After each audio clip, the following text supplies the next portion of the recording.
আল্লাহকে আমরা বলে থাকি বিসমিল্লাহির রহমানির রহিম, ইন্না সলাতি ওয়া নুসুকি, আমার সলাত, আমার নামাজ, আমার কোরবানি মানে প্রেম প্রীতি ভালোবাসা, এটাও তরজমা নেওয়া যাবে।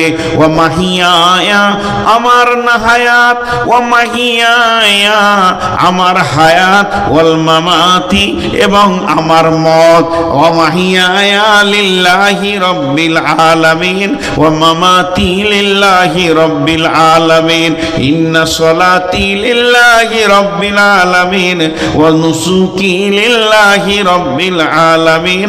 তার মানে আমার নামাজ আল্লাহর জন্য, আমার প্রেম প্রীতি ভালোবাসা নৈকট্য গ্রহণ করাটাও আল্লাহর জন্য, এবং আমি যে বেঁচে আছি আমি আল্লাহর জন্যই বেঁচে আছি, পৃথিবী অন্য কারোর জন্য আমি বেঁচে নাই। আমার জান শুধু আল্লাহর জন্য এই দুনিয়াতে রয়েছে। ও মামাতি, যেদিন আমি মরব আমার লাশটার দিকে মানুষ তাকাবে আর বলবে এই লোকটি মরেছে তো আল্লাহর জন্য মরেছে।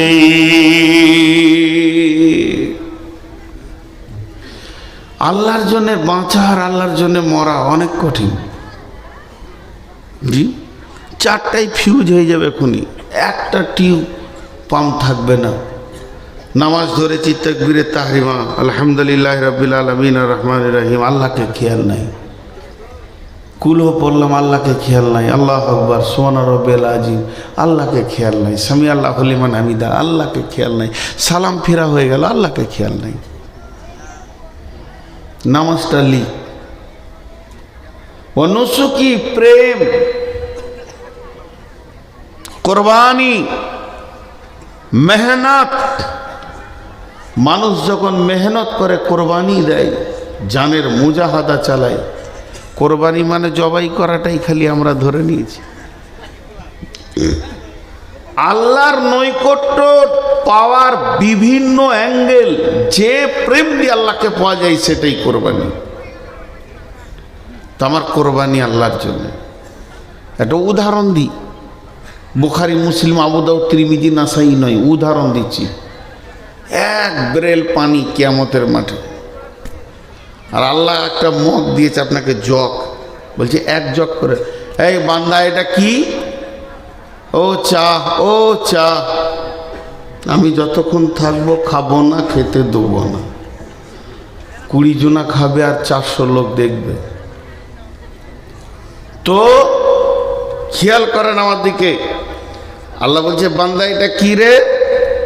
বান্দা এমনি করে দেখবে যে আল্লাহ পানি। এটা উদাহরণ দিচ্ছি, বলবেন না যে কত নম্বর হাদিস।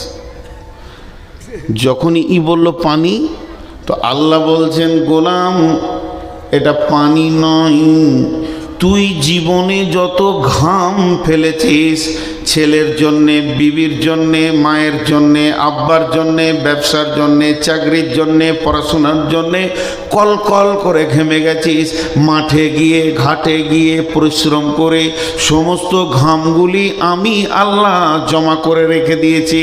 তোর জীবনের টোটাল ঘামটা 200 লিটারে পরিণত হয়ে গেছে।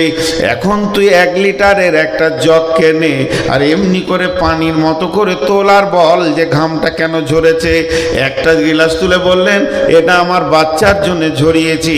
2 জগ তুলে বললেন বিবির জন্য ঝরিয়েছি, মায়ের জন্য ঝরিয়েছি, আব্বার জন্য ঝরিয়েছি, পড়াশোনা করতে গিয়ে ঘাম ঝরিয়েছি, চাষে ব্যবসা বাণিজ্যে ঘাম ঝরিয়েছি। এই করতে করতে ব্রেলের নিচে যা ছিল সব উঠে যাবে। 1 জগ তুলে যদি তুই বলতে পারিস আমার এই ঘামটা আল্লাহর জন্য কলকল করে বেয়ে গেছে, মানুষের দরজায় দরজায় ঘুরেছি, আল্লাহ দিনের জন্য ঘুরেছি, মাদ্রাসার জন্য ঘুরেছি, মসজিদের জন্য ঘুরেছি। কতজন কত নোংরা কথা বলেছে, বেইজ্জতি করেছে, লাত দিয়েছে, তারপরেও আমি দরজায় দরজায় দরজায় ঘুরে এই অবস্থায় আমার ঘাম ঝরেছে।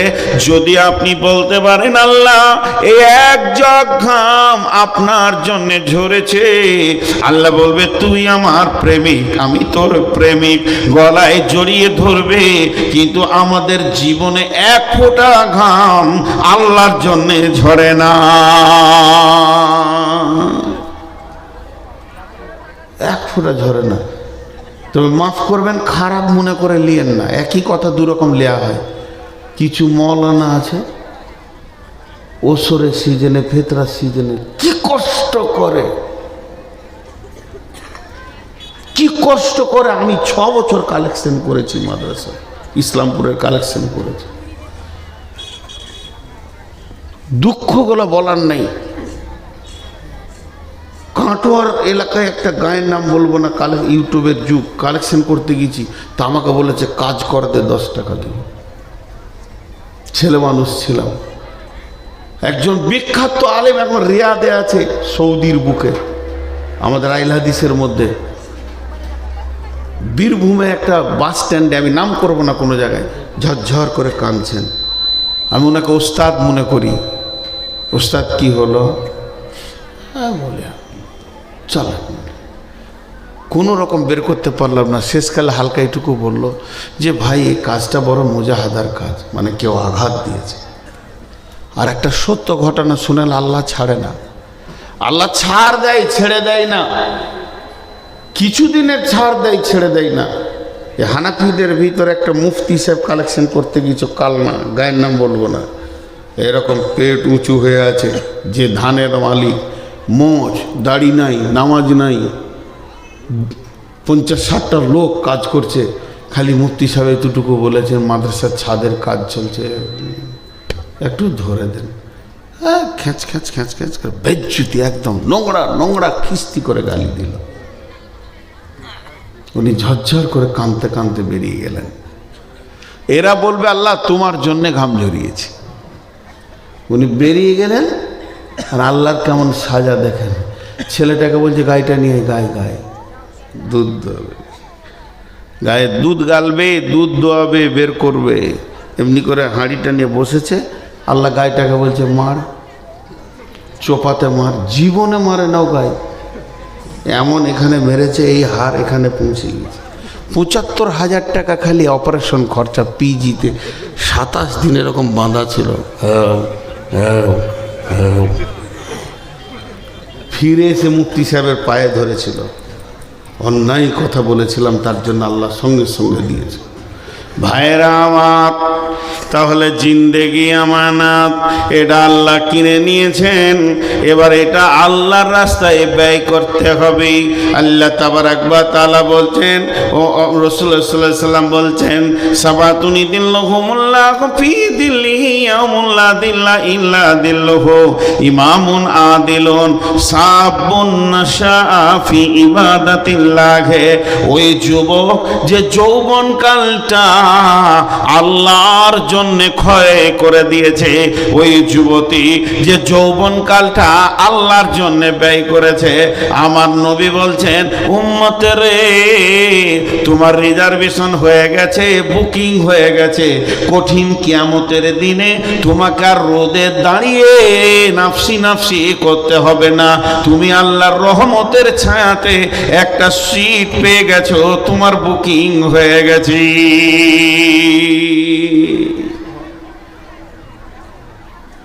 তো জিন্দেগির তিলে তিলে হিসাব লাগবে। এখানে যতগুলি লোক আছেন যারা সংসারের গাইড হিসেবে, ম্যানেজার হিসেবে চলছেন, ওকে জিজ্ঞেস করেন আপনার সংসারে খরচ কত? প্রতিদিন 500, 1000, 1500, 2000, যার যেমন সংসার তার সেরকম খরচ। আল্লাহর সংসারে খরচ কত? তো একজন বাংলাদেশে বলছে খরচ নাই, বলে তোকে হুঁশই নেই। এই প্রতিদিন একটা মানুষ যতটা শ্বাসকে পোড়ায়, বাংলাদেশের মানিতে যদি ওকে এই অক্সিজেনটা কিনতে হতো, এত ভালো অক্সিজেন তো পাবে না, 50,000 টাকা লাগতো। ঘরে যদি 10টা লোক থাকে তো প্রতিদিন 5 লাখ টাকা আল্লাহ মিটেছে। যে সূর্যে আলোটা জ্বলছে, সকালে উঠবে সন্ধ্যায় ডুববে, এই সূর্যের আলোটা কত খরচ? পেট্রোলে চলে, ডিজেলে চলে, কাঠ দিয়ে জ্বলে, একবার নিজের ব্রেনকে জিজ্ঞেস করিনি, একটা ঘরের প্রদীপ জ্বালাইতে গেলে 1 ঘন্টার পর তেল শেষ, আর 1 ঘন্টা একটা বাতি জ্বালাইলে আপনার মিটার টঁটা টঁটা করে ঘুরছে। আর এত বড় বিশাল হ্যালোজিন দিয়েছে, বিশ্ব একসঙ্গে, স্কুল কলেজ ভার্সিটি ইট ভাটা, তারপরে আর কিছু সব রেল টেল সব চলছে। কত খরচ জি, কত খরচ। সূর্যের আগুনের লতিটা 1.5 কিলোমিটার, 150 কিলোমিটার, 150 কিলোমিটার। 3খানা পরমাণু, 1 2 3, আমি 300 বলিনি, 30 বলিনি, সজ্ঞানে বলছি 3টে পরমাণু পৃথিবীতে একসঙ্গে বাষ্ট করে দিলে পৃথিবীটা গলে যাবে, ডাব হয়ে যাবে। বিজ্ঞানীরা বলছে পুড়ে শেষ হয়ে যাবে, কেউ বেঁচে থাকবে না। একটা পরমাণুর খরচা কত? একটা পরমাণুর খরচা কত? 450 টাকা। এই জন্য মাথা লড়াইছে। খুশি কত? 450 টাকা একটা পরমাণু। ভারতবর্ষের লোক 30 বছর বসে খাবে, কোনো ইনকাম করতে হবে না। 30 বছর। এবার বলেন কত খরচ? এই ভারতবর্ষের লোক 125, 30, 40 কোটি যায় আছে। এই লোকগুলি 30 বছর কোনো কাজ করবে না, বসে বসে খাবে। যে খরচাটা হবে ওতে একটা পরমাণু তৈরি হয়ে যাবে। এবার বিজ্ঞানীরা বলছেন আমরা সূর্যের কাছে যেতে পারছি না, আমার রব সূর্যটাকে জ্বালাচ্ছে পরমাণুকে বাষ্ট করে করে। আমরা যতটুকু ক্যামেরাতে পেয়েছি প্রতি মিনিটে নয়, প্রতি প্রতি সেকেন্ডে ওই সূর্যের মুখে 1.5 লক্ষ পরমাণু বাষ্ট হচ্ছে, তবেই এই আলোটা জ্বলছে। যদি সেকেন্ডে 1.5 লক্ষ হয়, মিনিটে কত হবে? মিনিটে যত হবে ঘন্টায় কত হবে? আমরা 12 ঘন্টা আলো পেয়েছি, 12 ঘন্টা অন্য দেশ পাচ্ছে, 24টা ঘন্টা আল্লাহ এটা তার সংসারে তার মেহমানদের জন্যে খরচা করছে। তারপরে আল্লাহ বলছে তোর জানটা আমার, তোর নয়। তোকে আমি এতগুলো উপকরণ দিয়ে দিয়ে বাঁচিয়ে রেখেছি। হে মুসলমান, একবার ভেবে দেখ তোকে আমি কেমন করে তৈরি করেছি। হাল আতা আলাল ইনসানি হিনুম মিনাদ দাহরি লাম ইয়াকুন শাইয়াম মাজকুরা ইন্না খালাকনাল ইনসানা মিন নুতফাতিন আমসাজিন নাবতালিহি ফাজআলনাহু সামিআম বাসীরা। আল্লাহ তাবারাক ওয়া তাআলা বলছেন, হে নূর মুহাম্মদ, তোর বয়স 53, 54 বছর আগে কি ছিলি? বলে 54 বছর আগে মায়ের পেটে ছিলাম। তোর বয়স যদি মায়ের পেট থেকে নিয়ে ধরিস তো 54, তাহলে 56 বছর আগে কি ছিলি? বলে মা বাপ খেয়েছে ফল ফ্রুটের ভিতরে ছিলাম। যদি তাই ছিলি আরো 10 বছর পেছিয়ে যা, 66 বছর বয়সে তুই কি ছিলি? পৃথিবীতে আমার কোনো নামই ছিল না। কোরআন বলছে লাম ইয়াকুন শাইয়াম মাযকুরা, লাম ইয়াকুন শাইয়াম মাযকুরা, লাম ইয়াকুন শাইয়াম মাযকুরা। হাল আতা আলাল ইনসানি হিনুম মিনাদ দাহরি। এখানে গরু বলেনি, ছাগল বলেনি, মহিষ বলেনি, ফেরেশতা বলেনি, জিন বলেনি, পার্টিকুলার একটা প্রাণীর কথা বলেছেন, ইনসানি। হাল আতা আলাল ইনসানি, মানুষের ওপরে একটা লম্বা জীবন পেরিয়েছিল, তখন তাকে কেউ চিনত না, তার নামে কোনো খবরই ছিল না। এখানে যতগুলি লোক আছে সবারই ডেট অফ বার্থ আলাদা আলাদা, কি না? কথা বলে না, কিন্তু শরীয়তের ভাষাতে একদিনই সব তৈরি। আদম আলাইহিস সালামের পিঠে হাত রেখে আল্লাহ কিয়ামত পর্যন্ত যতদিন আছে সবাইকে বানিয়ে নিয়েছে, সব ডেট অফ বার্থ এক। এটা দিলে কাজে লাগবে না, এটা আল্লাহ বলছে আমার কাছে, এটা কাজে লাগাবো, এটা কাজে লাগাবো। খুব মনোযোগ। পৃথিবী সৃষ্টি হওয়ার 50,000 বছর আগে আমার তকদির লেখা হয়েছে। পৃথিবী সৃষ্টি হওয়ার 50,000 বছর পূর্বে আমার তকদির লেখা হয়েছে। আমার জন্মের 50,000 বছর পূর্বে নয়, তাহলে অঙ্ক পাওয়া যেত।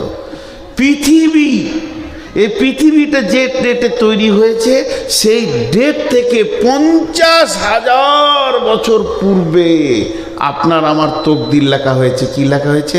নূর মোহাম্মদ 2024 সালে 17 তারিখে তুই গিয়ে আপনার ভেলিয়ারে ওখানে বায়ান করবি, আর কি খাবি সেটা লেখা হয়েছে। তাহলে আমি যে এখানে আসব সেটা কে জানতেন? জোরে বলেন, কে জানতেন? আপনারা জালসা শুনতে আসবেন, এটা কে জানতেন? আর আমার মা কখন জানলো? আমার মা যখন তার মেন্সটা বন্ধ হলো, সে জানলো পৃথিবীতে কেউ এসেছে, প্রথম আমাকে চিনলো আমার মা। আমার মা খবর দিল আব্বাকে, দ্বিতীয় ব্যক্তিটা চিনলো আব্বা। এবার আব্বা চিনার পর নানা নানি দাদা দাদি দুই ফ্যামিলি বুঝে নিল যে আমাদের ভিতরে নতুন একজন আসতে চলেছে। এখনো কিন্তু পঞ্চায়েত আমাকে জানে না। যেদিন আমি পৃথিবীর বুকে আসলাম সেদিন দাইমা আমাকে চিনল। এবার সেই সাথে সাথে পঞ্চায়েত চিনল, একটা নতুন আধার কার্ড বের হলো। এখনো প্রাইমারি স্কুল আমাকে জানে না, আমি ধুলোবালি নিয়ে খেলছি, প্রাইমারির হেডমাস্টার আমাকে চিনেনি। যেদিন আমি 5 বছরের আব্বা ধরে নিয়ে গিয়ে প্রাইমারিতে দিয়ে এলো, সেদিন প্রাইমারি চিনল। তখন পর্যন্ত ভেলিয়ানের লোক তাদের দ্বিতীয় বক্তাকেও চিনে না। আজকে যারা আছে এরা জানতো যে এটা দ্বিতীয় বক্তা? যখন প্রাইমারিতে গেছি পোঁটা ফেলতে ফেলতে আল্লাহ বলছে আমি জানছি, কারণ লিখেছে তো তকদিরু। কথাটা বোঝার চেষ্টা করেন। এখানে দুটো জিনিস বলবো। তো আল্লাহ বলছে এই জিন্দেগিটা আমি তিলে তিলে তোকে নিয়ে যাচ্ছি, দিয়ে তোকে তৈরি করলাম আমি। কেউ চিনত না, একটা দীর্ঘ টাইম গিয়েছে। পৃথিবী সৃষ্টির 50,000 বছর পূর্বে, এতক্ষণ আমি আমাকে বলছিলাম, এবার আপনাদের দিকে আঙুল তুলি। পৃথিবী সৃষ্টির 50,000 বছর পূর্বে আপনার তকদিরটা লেখা হয়েছে। আজকে এরকম মাঠে বসে থাকবেন 2 ঘন্টা, লেখা হয়েছে। তাহলে সেই দিন থেকে যেদিন মায়ের পেটে এলাম, এই মাঝের দিনটা কে চিনত? হ্যাঁ, আল্লাহ। এবার একটু মহব্বতের সঙ্গে বলি, সেই দিন থেকে যেদিন আমাদের তকদির লেখা হয়েছে, সেই দিন থেকে মায়ের পেটে যেদিন এসেছি তার আগে কে চিনত? একবার আল্লাহর নাম নিতে ভয় লাগে? জোরে বলেন, কে চিনতেন? তাহলে আল্লাহর কাছে কতটা জীবন আমার কেটেছে, এটা অঙ্ক করেন। আমি জন্ম নিলাম মায়ের পেটে, দুধ খেলাম মায়ের কোলে, পেশাব পায়খানা করলাম, এই করতে করতে করতে করতে মায়ের বুকে ওপরে চেপে শুয়ে পড়লাম। ছোটতে মাকে কত মারলাম, আব্বাকে কত লাথি মারলাম। আস্তে আস্তে বড় হলাম, বড় হতে হতে আমার বয়স হলো 20, 20 থেকে 22, 22 থেকে 24। যখন 24 বছর বয়স হলো, চৈত্র মাসের 25 তারিখে বিয়ে হলো। আর বৈশাখ মাসের 25 তারিখে মাকে গরম গরম কথা বলতে লাগলাম, কিংবা চৈত্রে 25-এ বিয়ে হলো, পহেলা বৈশাখ বলছি মা তোমার ব্যবহার খারাপ নয়। তখন মা ডুকরে কেঁদে বলছে, বেটা রে, বছরে 365টা দিন গেছে, এরকম 24টা বছর তোকে বুকে করে টেনেছি, আর মাত্র 24 ঘন্টায় একটা বউ পেয়ে ভুলে গেলি। আল্লাহ ঠিক ওই রকম বলছে, গোলাম রে, তোকে কত কোটি কোটি কোটি বিলিয়ন মিলিয়ন বছর আমার কাছে তোকে হেফাজত করে রেখে দিয়েছি, তুই আমার কাছে ছিলি। এরপরে মায়ের পেটে গিয়ে পৃথিবী যখনই দেখে নিলে, হাল আতা আল্লাহকুমুত তাকাসুর হাত্তা যুরতুমুল মাকাবির, এই পৃথিবীর সৌন্দর্য, পৃথিবীর ঐশ্বর্য, পৃথিবীর বিবি ছেলে পিলে গাড়ি বউ বিটি তোকে এমন করে ঘেরে নিয়েছে, আমি আজান দিয়েও তোকে পেছি না। কোটি কোটি বছর আমি রাখলাম আর আমি ডেকে পেছি না। হাইয়া আলাস সালাহ, বাংলায় দিয়া জানটা, আয় আয় তোরা নামাজের জন্য আয়, মাথা নামাবি। যে মাবুদ তোকে কোটি কোটি বছর তার কাছে রেখেছিল, মাত্র মা বাপকে 100 বছর দিয়েছে, তাও মা বাপ থাকবে না, পৃথিবীর বুকে 100টা বছর থাকবি। আর পৃথিবী সৃষ্টির 50,000 বছর পূর্বে তোর জন্ম হয়ে গেছে, তোর তকদির লেখা হয়ে গেছে। এই 100 বছরে মাত্র 22টা বছরে কাটালি, এটি পৃথিবীকে নিয়ে উবুর হয়ে পড়ে গেলি, মাবুদের ডাক আর শোনা যেছে না। আল্লাহ তাবারাক ওয়া তাআলা বলছেন এই জিন্দেগিটা আমি বানিয়েছি রে। তারপরে আল্লাহ দ্বিতীয় কি বলছেন, ইন্না খালাকনাল ইনসানা মিন নুতফাতিন আমসাজিন নাবতালিহি ফাজআলনাহু সামিআম বাসীরা। ওরে আমার গোলামের দল, তারপরে তোকে কিভাবে এই অবয়বটা দিলাম শুনেলে, তোর বাপকে উত্তেজিত করে, তোর মাকে উত্তেজিত করে, দ্রুতগামী বীর্য থেকে আমি বানালাম।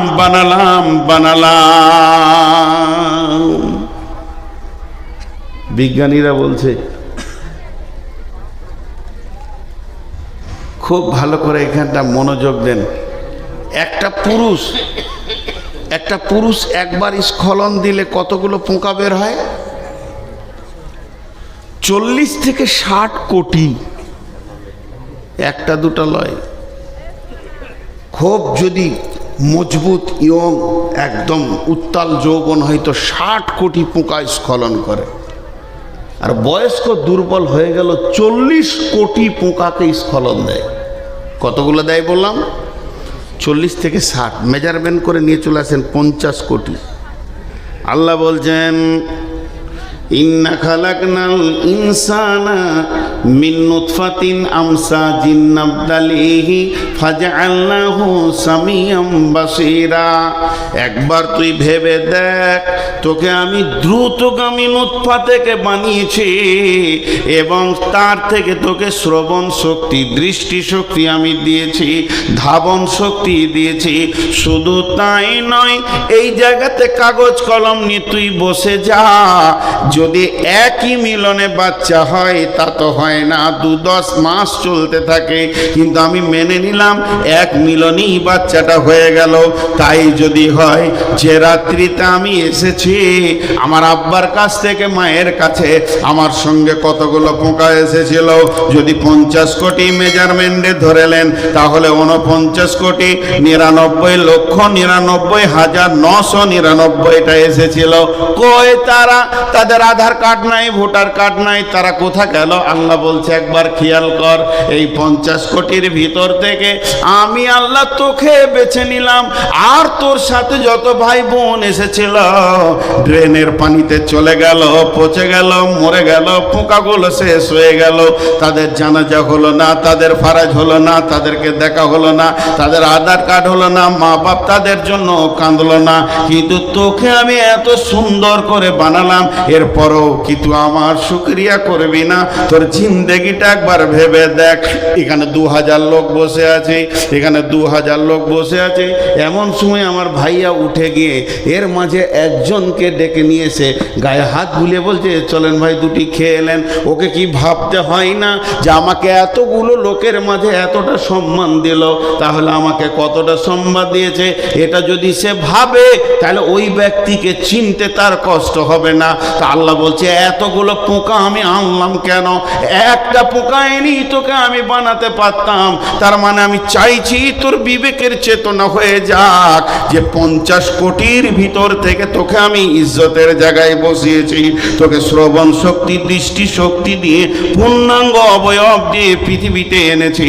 অতএব এই জানের হিসাব আমি আল্লাহ একদিন নিব। আমার খরচা আছে। জি,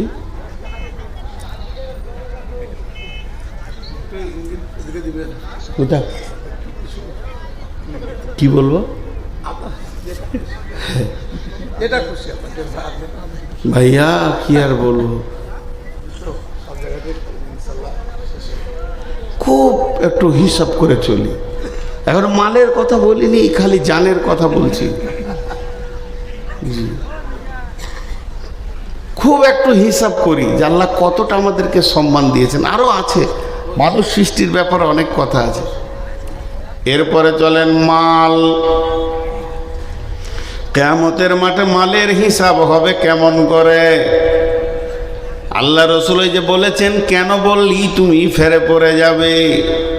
আমাকে বলছে, নূর মোহাম্মদ এসো, 70 বছরের জীবন দিলাম, তুমি টোটাল 70 বছরে যা ইনকাম করেছো আমার রেডারে ধরা আছে।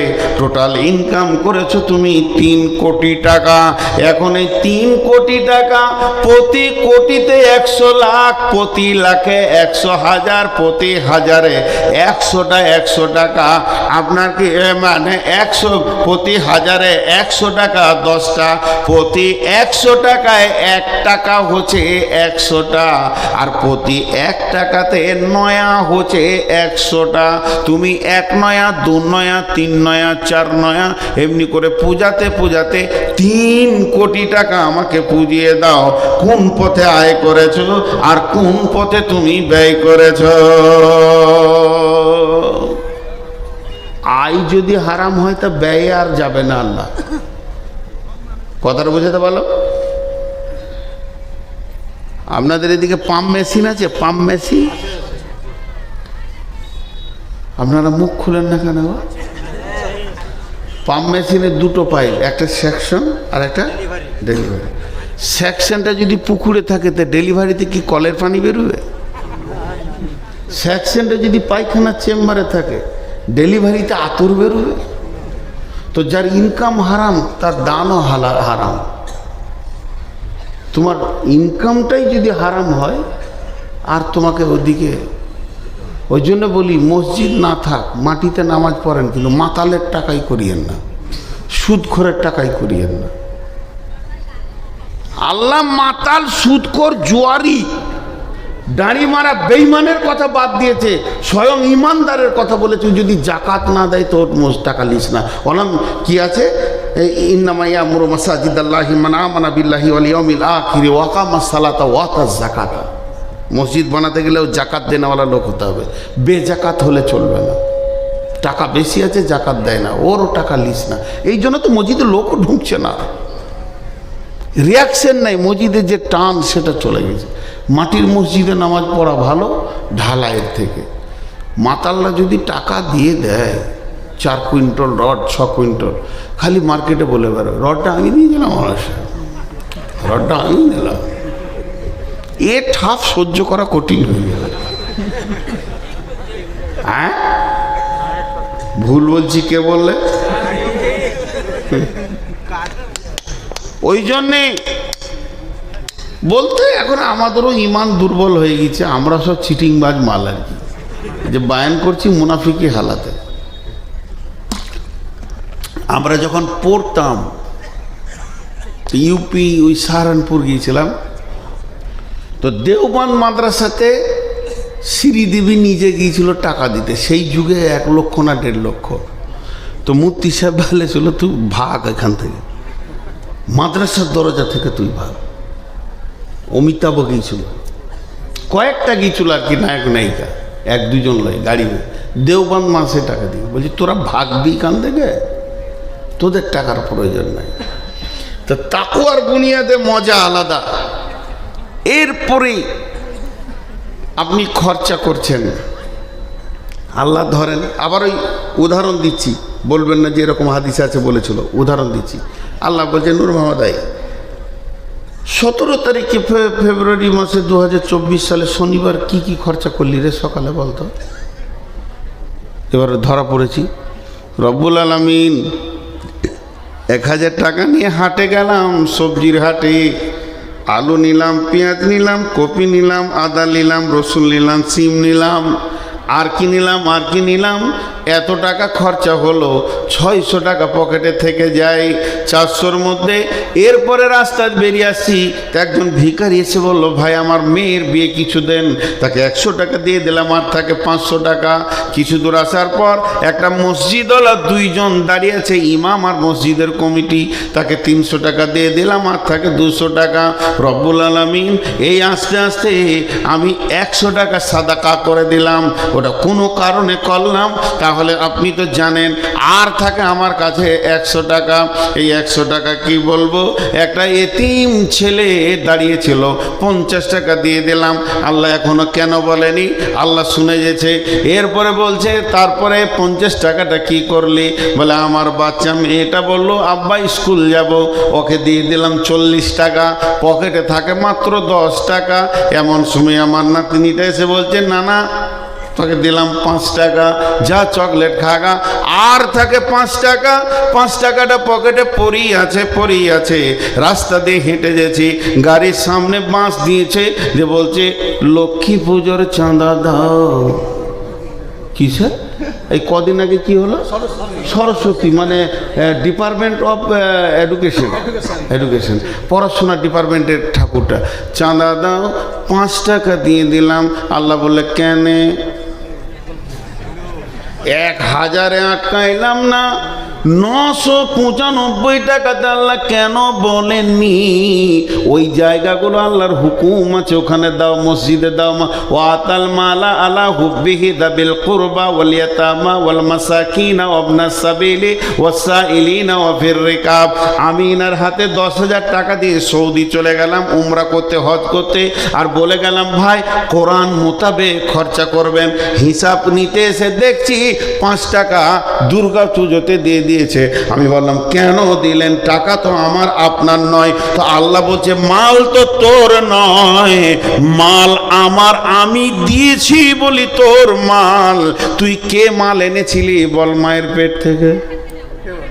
বলেন একবার, হ্যাঁ বলেন তো সবাই। 100 বছর আগে এখানে ছিলাম? জোরে বলেন ছিলাম। এরপর একটা হ্যাঁ বলেন। 100 বছর পর থাকবো? দুটো না হলো 3 নম্বরটা দেখেন, হ্যাঁ বলতে পারেন নাকি? যেদিন এসেছিলাম মাল নিয়ে এসেছিলাম, এটাও না। 4 নম্বরটা একটু বুকে বল দিয়ে বলেন, যেদিন যাব লুটে নিয়ে চলে যাব। এর নাম ধোঁকা। পৃথিবীটা ধোঁকার জায়গা, পৃথিবীটা ধোঁকার জায়গা। একটা ছেলে ন্যাংটা, গোটা শরীর আর কাপড় নাই, ন্যাংটা, বছর 3 বছরের ছেলে, বাচ্চা ছেলে, নানার বাড়ি নানির বাড়ি বেড়াতে এসছে। তো দৌড়ছে রাস্তায়, আর ওর কোনো নানা হয় সম্পর্কে, ওর মায়ের চাচা কি মামা বসেছিল, বলছে ওই তোর পয়সা পড়ে গেল। তো খুঁজছো, তোর কানে ধরেছে, তোর কাপড় আছে, পকেট আছে, এনেছিলি কিছু? আবে তোর হারাবার কি আছে? যে কিছুই আনে নাই তার হারাবার কিছু আছে? তাহলে আমরা যেদিন এসেছি কিছুই আনি নেই, হারাবার কিছু আছে? যেটুকুই আল্লাহ দিয়েছে ওইটুকুই আল্লাহ দিয়েছে। জি, এই আল্লাহ যে কোরআনে বলেছেন, ওয়ালা নাবলুওয়ান্নাকুম বিশাইইম মিনাল খাউফি ওয়াল জুই ওয়া নাকসিম মিনাল আমওয়াল ওয়া নাকসিম মিনাল আমওয়াল ওয়া নাকসিম মিনাল আমওয়াল ওয়াল আনফুসি ওয়াস সামারাত। এখানে 5খানা কোশ্চিন আল্লাহ পরীক্ষা করবে, তার মধ্যে মালকে নষ্ট করে এবং ফল ফসলকে নষ্ট করে।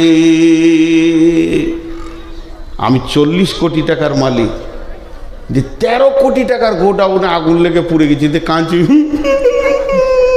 আল্লাহ বলছে ওটাই তো আমি দিয়েছি, বাকি যে কটা আছে এ কটাও তো আমার, কাঁদছিস কেন? দিয়েছি 40, নিয়েছি 13, ভাগে তো তোরই বেশি রয়েছে, এখনো 27 কোটি টাকা তোরই তো রয়েছে। আচ্ছা এগুলো বেইমানি নয়? হ্যাঁ, সবটাই তো আল্লাহর। একটা গল্প শোনাই আপনাদেরকে, জ্ঞান বাড়বে। এক বাদশাহ কোনো কাজ করতে গিয়ে দেখুন মেরেছে, চোটে আঙুলটা কেটে পড়ে গেছে। তো বাদশাহর আঙুল কেটে গেছে, পূজারা সব কেঁদে দেশ ভাসিয়ে দিল। আর বাদশার সামনে এসে বলছে, হুজুর ওই আঙুলটা থেকে যদি আমার কলিজাটা কেটে যেত তো ভালো হতো। এগুলো পাম দিচ্ছে, দরদ লয়। মন্ত্রী ছিল না দেশে, বিদেশে গিয়েছিল কোনো বাণিজ্যে, মন্ত্রী ফিরে এসে ওর বিবির কাছে শুনেছে বাদশার আঙুল কেটে গেছে। সকালে উঠে গিয়ে বলছে, মন ভারী করে বসে আছে বাদশা, যে সবাই তো ইন্নালিল্লাহ বললো আর চোখের পানি ফেললো, এখন মন্ত্রী কি বলে দেখি। মন্ত্রী এসে বলছে, ওস্তাদ হাতটা দেখি স্যার। মন্ত্রী বলছে আলহামদুলিল্লাহ। কলজেটা কত জ্বলে, কলজে জ্বলা কোথাও বাকি থাকবে? আলহামদুলিল্লাহ। সঙ্গে সঙ্গে বলছে, প্রহরী জেলখানার দরজাটা খুলো, বেঈমানকে ভরে দাও, আমার খায় আর আমার বিরুদ্ধে কথা বলে, আমার আঙুল কেটে গেছে আর বলছে আলহামদুলিল্লাহ, ওকে জেলে ভরে তালা মেরে দাও। ওকে জেলে ভরে তালা মেরে দেওয়া হলো। এবার বলছে আমি একটু আসি, একটু শিকার টিকার করে আসি হরিণ টরিণ, তারপরে বেঈমানকে উচিত শিক্ষা দিব। কেমন করে ও আলহামদুলিল্লাহ বলেছে। হরিণ শিকার করতে গিয়ে জঙ্গলের ভিতরে রাস্তা ভুলে নাগাল্যান্ডে চলে গেছে। নাগাল্যান্ড বুঝেন তো, মানুষে মানুষ খায় ভারতবর্ষে, ওখানে চলে গেছে। ওখানকার জাতিরা ঘেরে ধরেছে, সুন্দর এত টুকটুকে মাল পেয়েছি, মালটা ভালো হবে, বিরিয়ানি খুব সুন্দর জমে যাবে। ওকে টেনে নিয়ে গিয়ে ঘরে ঘরে তালা মেরে দিয়েছে।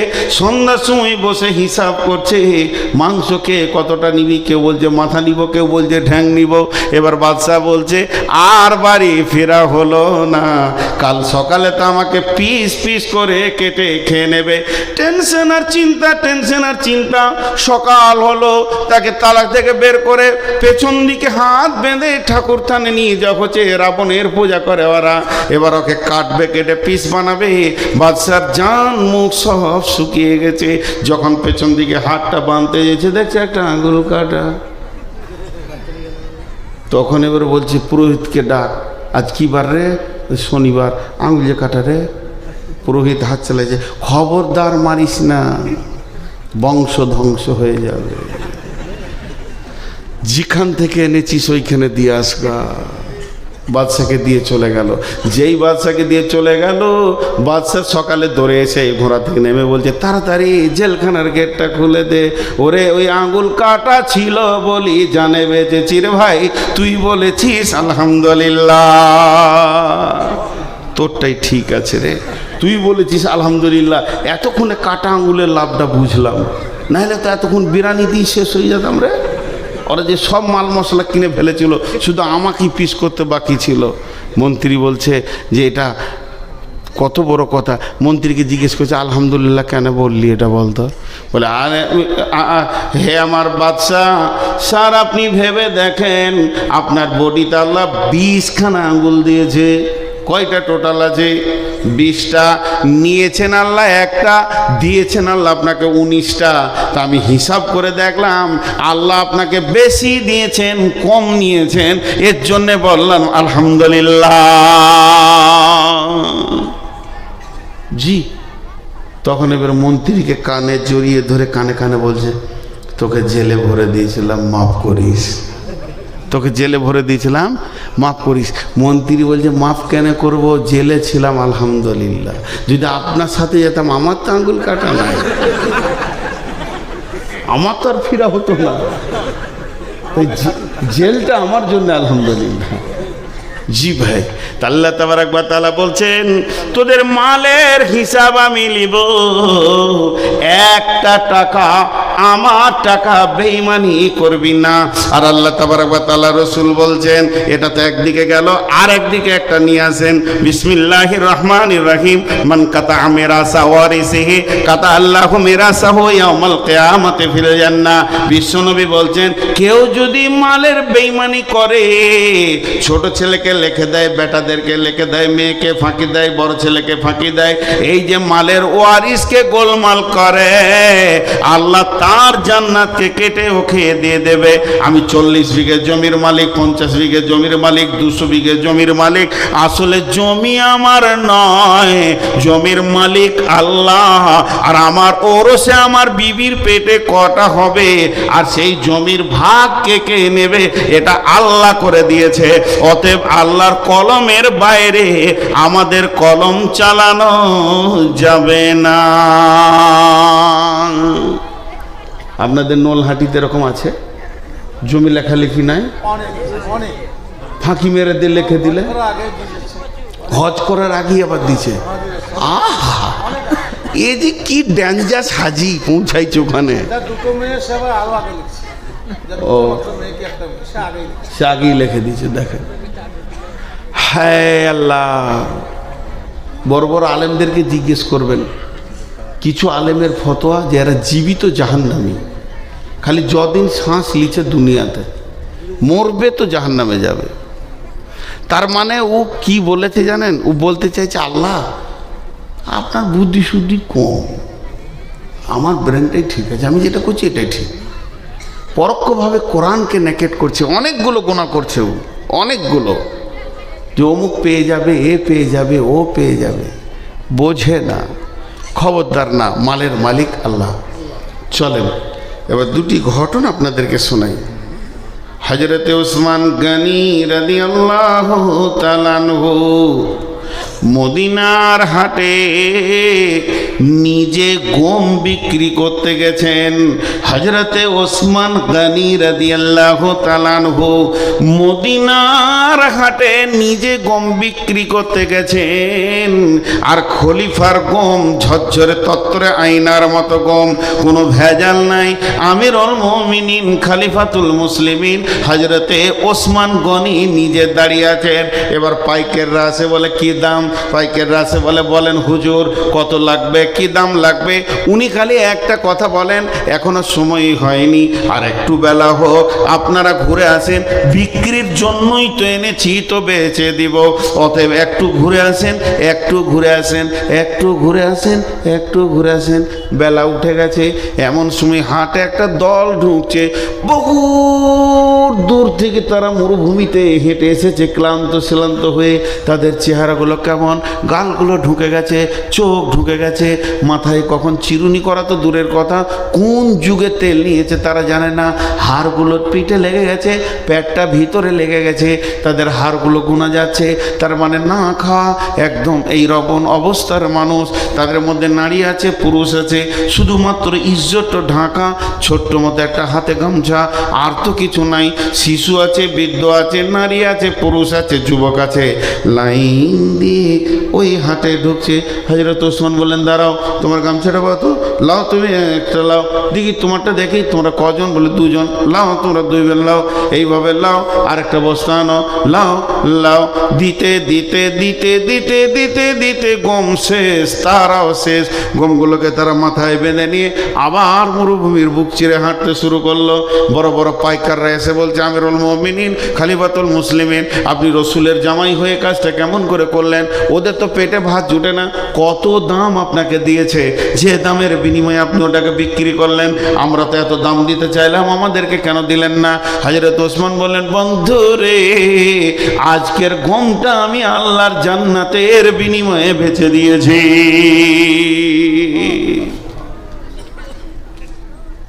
এখন যদি মাদ্রাসার জন্য টাকা নিতে হয়, তাদেরকে পাম দিতে হচ্ছে, পাম দিতে হচ্ছে, টাকা দে, আবার সুর করে বলতে হচ্ছে। সুর করে না বললে তো খালারা 1 টাকা দিবে না, ওর কলজে ঠান্ডা করার মতো বলতে হচ্ছে। আর আমাদের এই কি আউয়াল ভাই দুদিকে থু উড়ে গেছে, এমনি মোটা মানুষ, ঘেমে কল কল করে, এই টাকার পাহাড়, লাখে লাখে ঝাঁকে ঝাঁকে কাটে, হাজারো হাজার, শেষকালে গুনে দেখে 3 কুড়ি যা, খালি 10 টাকা লোক। এই হয়ে গেছে আমাদের আদায়ের সিস্টেম। জি, আদায়ের সিস্টেম। আদায় 2-3 জায়গা খুব ভালো দেখেছি, দুটো না বললে জ্ঞান বাড়ে না।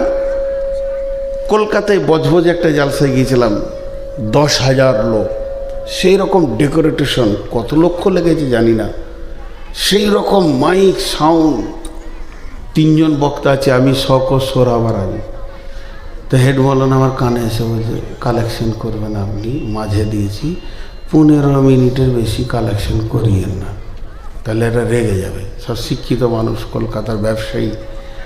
15 মিনিটের টোটাল কালেকশন হলো আর 3,500 না 4,000, 1,000, 500, 100, 200।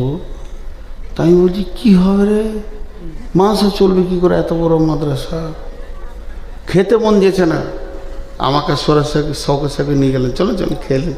তো হেড মৌলানার মনে কোনো টেনশন নেই, হাসছে ঘুরছে। বলে কী ব্যাপার? খাওয়ার আগে থাকতে না পেরে হেড মৌলানাকে বলছি, ভাই এই 2,5-3 হাজার টাকায় মাসে চলবে? বলছে না, আমাদের নগদ কালেকশন হয়েছে 36 লক্ষ টাকা,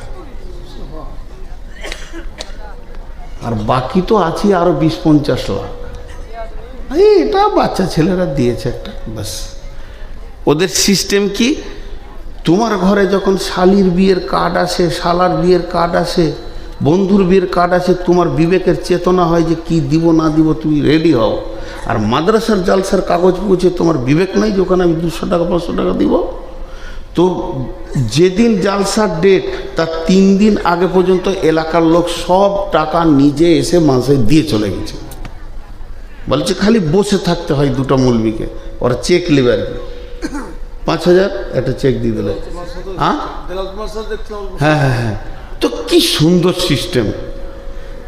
আর আমাদের শক্তিগড় এখানে আমরাই বলে একটা গ্রাম আছে, 150 লোক বসে আছে, আর ইমাম সাহেব খালি আমাকে খোঁজে মসজিদটা গোটা করতে হবে।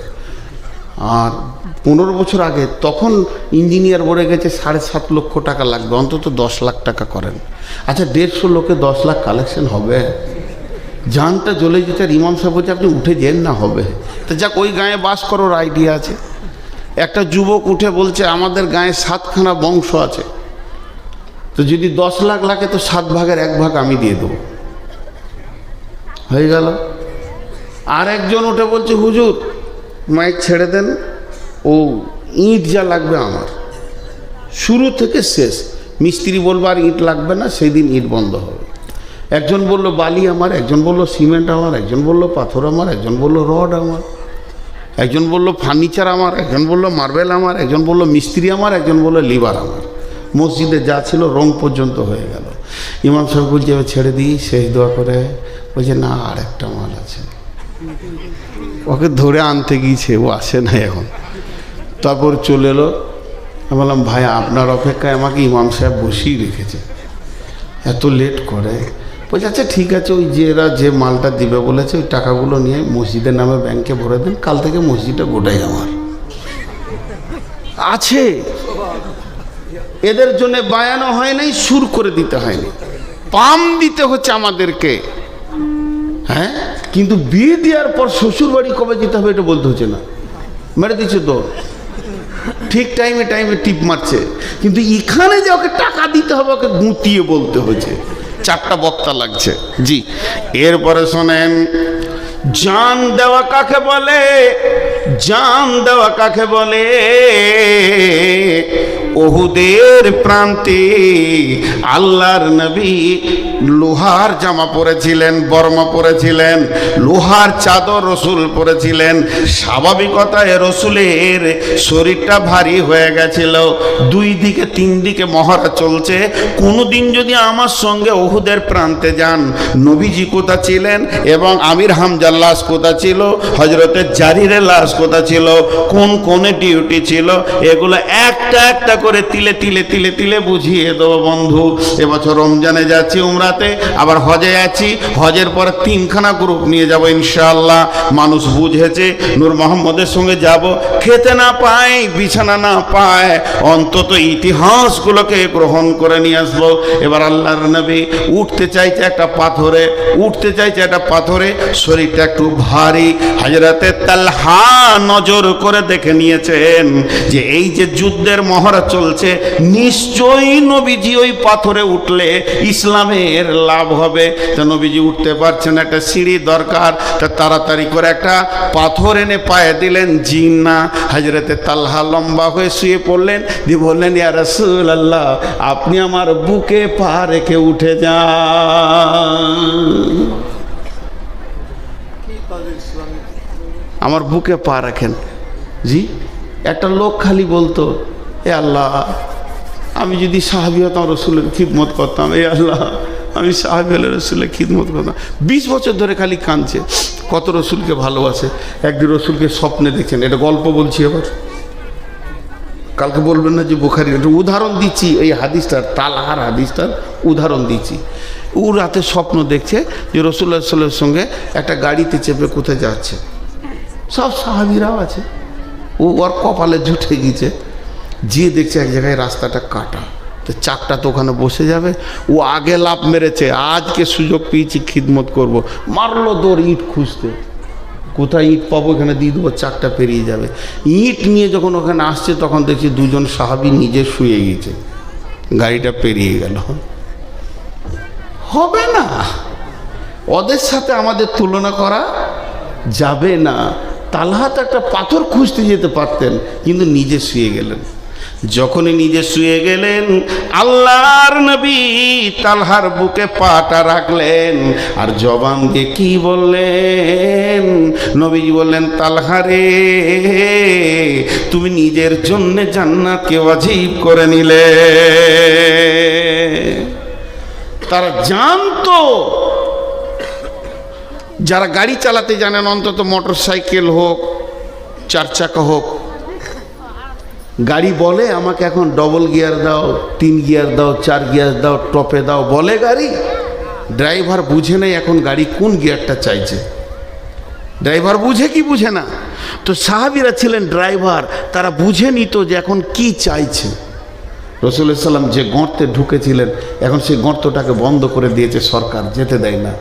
ওই গর্তে আমি ঢুকেছি, যে গর্তে তালহা রসুলকে রেখে 180টা তীর খেয়েছিলেন।